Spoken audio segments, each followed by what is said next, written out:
This finale gave us answers, but also raised even bigger questions. The Season 2 finale of Paradise confirmed our theories about Alex, delivered emotional reunions, and ended with one of the most powerful scenes of the entire series. Seeing Xavier reunite with his family was incredibly satisfying, and Sinatra's death was genuinely heartbreaking, although I still believe she's coming back. So in this video, we're breaking down everything from the finale, with full spoilers. If you're new here, subscribe now, because I'll be covering The Boys, From, and more mystery and sci-fi series every week. And if you enjoy deep dive theories like this, you're in the right place. Let's talk about Episode 8. Our theories were right. Alex is this quantum supercomputer manipulating reality and creating anomalies in the timeline. We learned that Link, Dylan, is actually the true mind behind its creation. He worked with the scientist to bring this project to life. And early in the episode, we see that Link had already created a pocket version of this supercomputer. He explains that he gave the machine an AI brain, something that learns from historical data and predicts, in microseconds, everything that could go wrong in the future. This is basically machine learning, but pushed to an extreme level. We already have models today that use historical data to predict outcomes. Alex feels like the evolution of every mathematical model ever created. But that's also what makes it dangerous. If Alex is an AI-powered quantum computer making decisions based on its own idea of right and wrong, then how much control do we actually have over Alex? Or is Alex the one controlling us? According to Dylan, Alex can predict everything that could go wrong in the future. And the scientist even tells Sinatra that Alex is trying to manipulate time, which means Alex is accessing all possible futures, and then manipulating events in the present to prevent certain futures from happening. In other words, Alex is choosing the correct timeline among infinite possibilities. But these manipulations are creating anomalies, and that's extremely dangerous. Dylan himself is an anomaly created by Alex's intervention, and this creates a huge paradox. Dylan is the one responsible for creating Alex. The idea came from him, but he's only alive because Alex manipulated past events to prevent his death. And this is where we need to understand that Alex experiences time differently. For us, yesterday already happened. Tomorrow hasn't arrived yet. But for Alex, everything is happening at the same time. If Alex calculates in microseconds everything that could go wrong, it can prevent that future by acting now, or yesterday, or 10 years ago. For us, that's the past. For Alex, it's the present. Alex needed to save Dylan because without Dylan, Alex wouldn't exist. So Dylan's death became an event that had to be corrected. But that created an anomaly. How can Dylan, Sinatra's son, be both dead and alive in the same reality? And now we also understand why the scientist accepted his death peacefully when Billy Pace came to kill him. Alex had probably already predicted it. Instead of fighting destiny, he accepted it. The same thing happened with Sinatra. Alex warned her she would die that day, and also revealed that Xavier would be the one to activate the machine. So again, is Alex controlling everyone? Alex manipulated time to make its own creation possible, and has been manipulating everything ever since.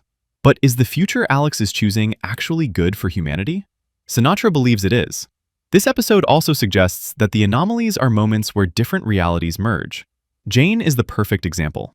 Alex sent a message to Dawn before Jane was even born, asking him to deliver something to her. And we never even saw what the message said. That alone proves Jane was important enough for Alex to manipulate the timeline.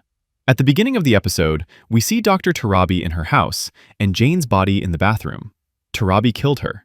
But in the final scene, when the bunker collapses, the body is gone. Did Jane survive? I think it's something much more complex. Earlier, the bathroom is covered in blood, even the walls. In the final scene, the bathroom is completely clean. So Jane survived, cleaned everything, and left? That doesn't make sense. I believe Alex erased Jane's existence and merged a reality where she never existed with the one we're watching. The show has already hinted at multiple realities many times.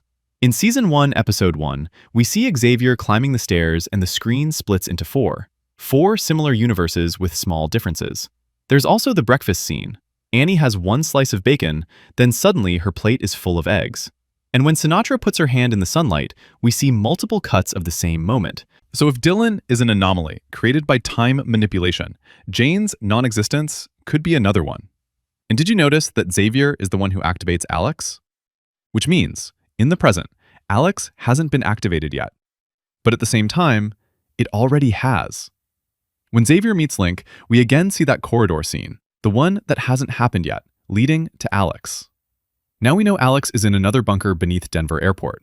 In that scene, realities begin to split, and then the nosebleed happens. I think when the image duplicates, we're seeing two realities at the same time, and the nosebleed happens when those realities merge. It's the human brain trying to process the anomaly, two universes becoming one. And the people affected physically react with the nosebleed. In that same scene, Sinatra tells Link he's her son, and that Alex is already working. In the final scene, she gives Xavier the card with instructions to reach Alex. He asks why she thinks he'll follow them, and she answers, because she believes he already did. Exactly. Alex hasn't been activated yet, but Sinatra has proof that it was. Dylan being alive in the same universe where he died is that proof, which means Xavier already followed the instructions. So does he even have a choice? In a world where every future is calculated by AI, do humans actually have free will, or just the illusion of choice? I was also really emotional with Sinatra's final scene. Over the past few episodes, I started to like her. Yes, she did horrible things. Yes, she wanted to detonate a bomb. Yes, she allowed Xavier's daughter to be killed. But in her mind, none of those deaths were permanent. Alex would bring everyone back after fixing the climate collapse. Sinatra believed Alex would find a perfect timeline, where everyone is alive, the bunker isn't needed, and the planet doesn't collapse.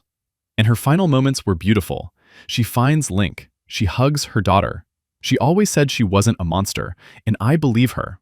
When she says goodbye to Dylan, she tells him she'll see him soon. She doesn't see death as permanent. That's why she walks toward it so peacefully. Seeing the bunker collapse and the two of them walking together toward non-existence was powerful.